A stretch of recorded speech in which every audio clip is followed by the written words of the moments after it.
Hello there, I'm Newsha, also known as Ferocious and Pretty Pens, and I wanted to welcome you back to my channel.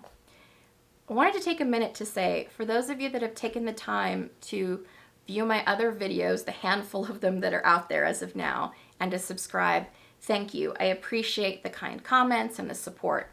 It's really cool to see the cross-platform from Instagram to YouTube. For those of you that are new here, welcome. Think about subscribing because there are going to be shenanigans on this channel. Not a lot of them, but just enough to keep things spicy.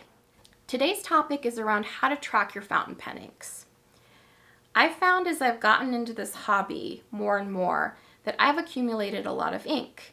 And a lot of these methods that I'm going to talk about, no one sat down and told me any of these things. I found them through sheer chance or trial and error.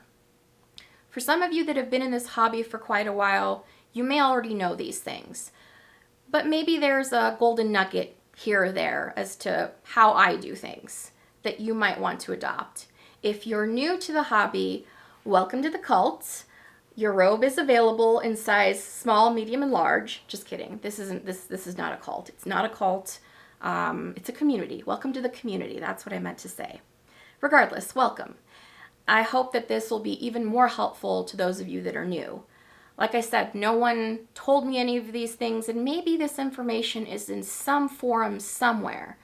But being that I live under a rock, I just had to do it the hard way.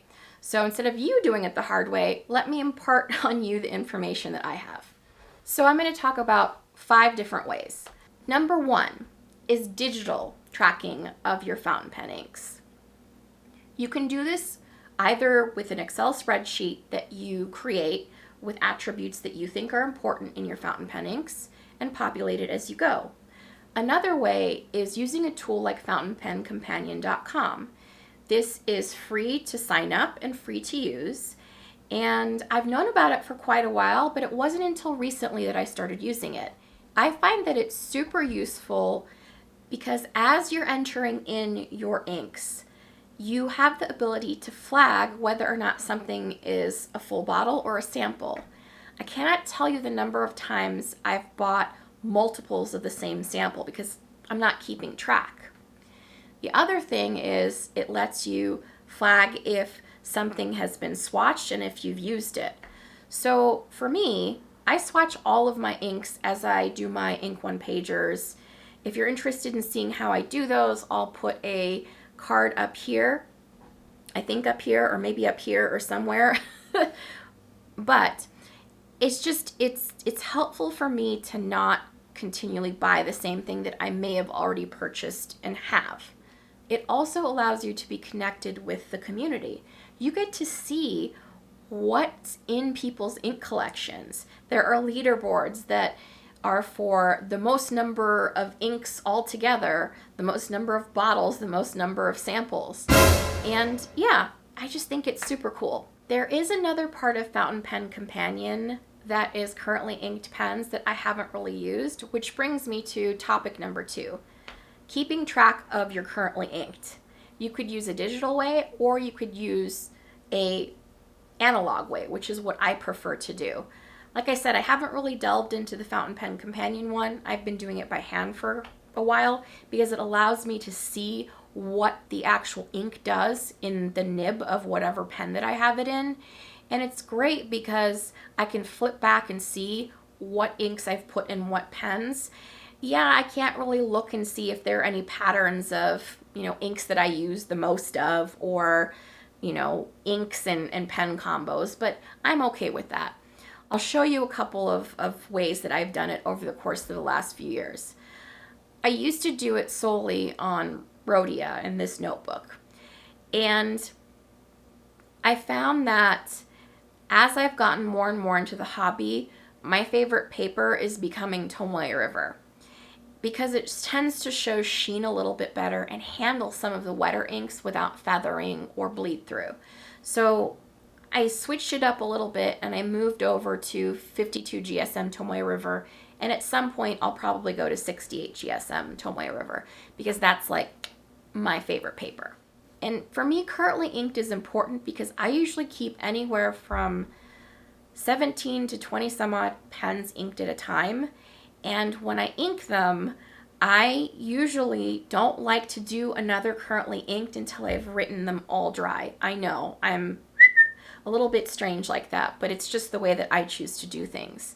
And it also helps me keep things straight in that I'm not constantly recording the same pen over and over again and currently inked. And it forces me to use all of the inks and pens that I have inked up at any given time. The number 3 way is to use a coloring. And a Col-o-ring was developed by Well Appointed Desk on Instagram, and it stands up to fountain pen inks really well. It doesn't feather, it doesn't bleed, unless you have some of the permanent Noodler's inks that are known to feather. But that's not the fault of the coloring. That's just a factor of the ink that you're putting on there. But I digress. She did an amazing job in developing this tool. You'll see that mine is completely blank. This is a pack of coloring that I bought that I ended up never using. I used to have all of my inks swatched on coloring. The problem was that I could never find what I needed to know what was in my collection, because you can either set it up by the maker of the fountain pen ink, and there's really no way to mark the different makers, or you can set it up by color. And when you set it up by color, it's really hard to look to see, oh, do I have Diamine Autumn Oak in my collection? Where is it? Oh, it's in the, brownie oranges, and having to flip through to find it. So I ended up giving away my completed colorings to somebody that's in the fountain pen community that's local. And I went over to the number 4 way, which is the Col-o-dex. So the Col-o-dex was also developed by Well Appointed Desk. It takes the premise of a Rolodex and it makes it for ink.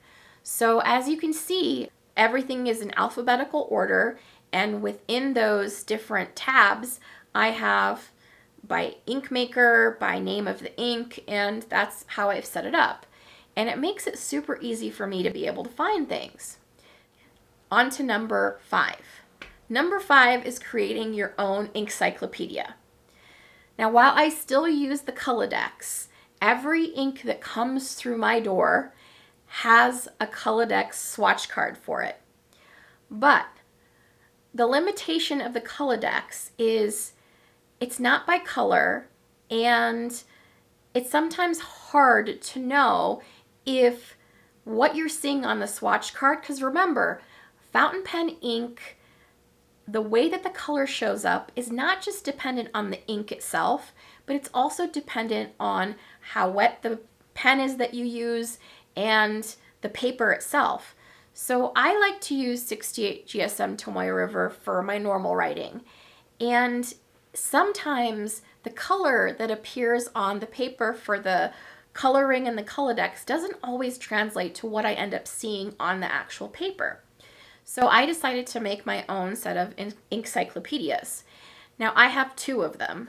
I have one of them by Ink Maker, and I have another one based off of color families.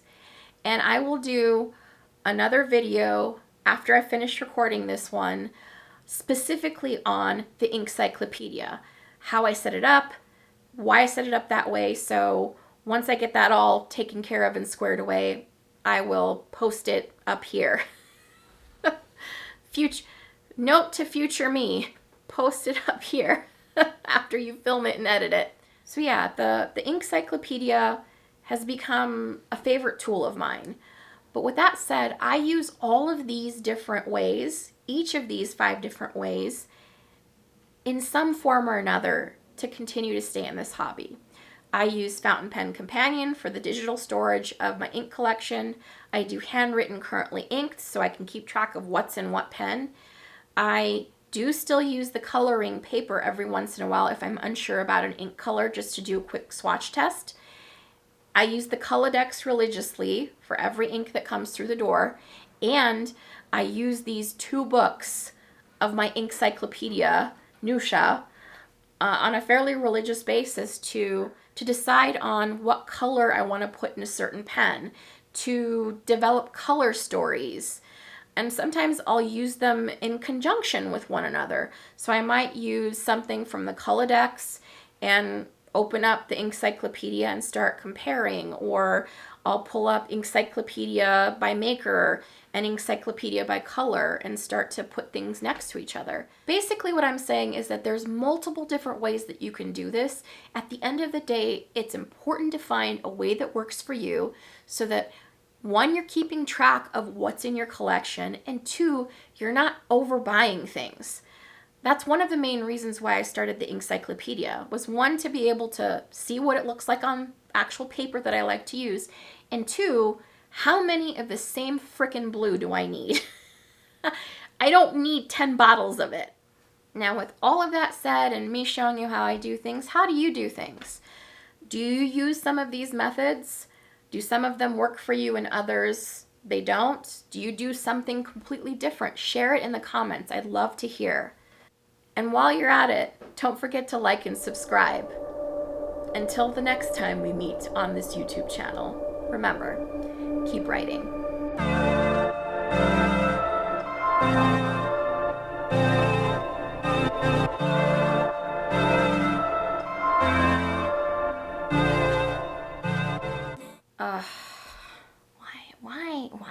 Why?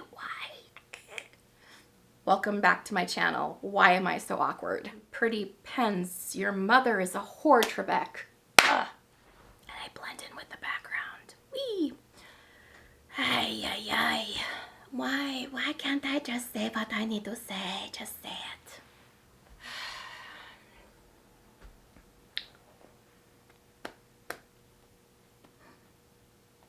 Literally, I can't be alone for more than 5 minutes. I love you. We're just gonna do this with the cat here. It's better if you do this when you're new to the hobby, just because it gets to be a bit of a pain in the butt when you've been in the hobby for a while. And I can't make this stuff up. Okay. Like, do you want to go down? Do you want to sit on my lap? Like, I don't...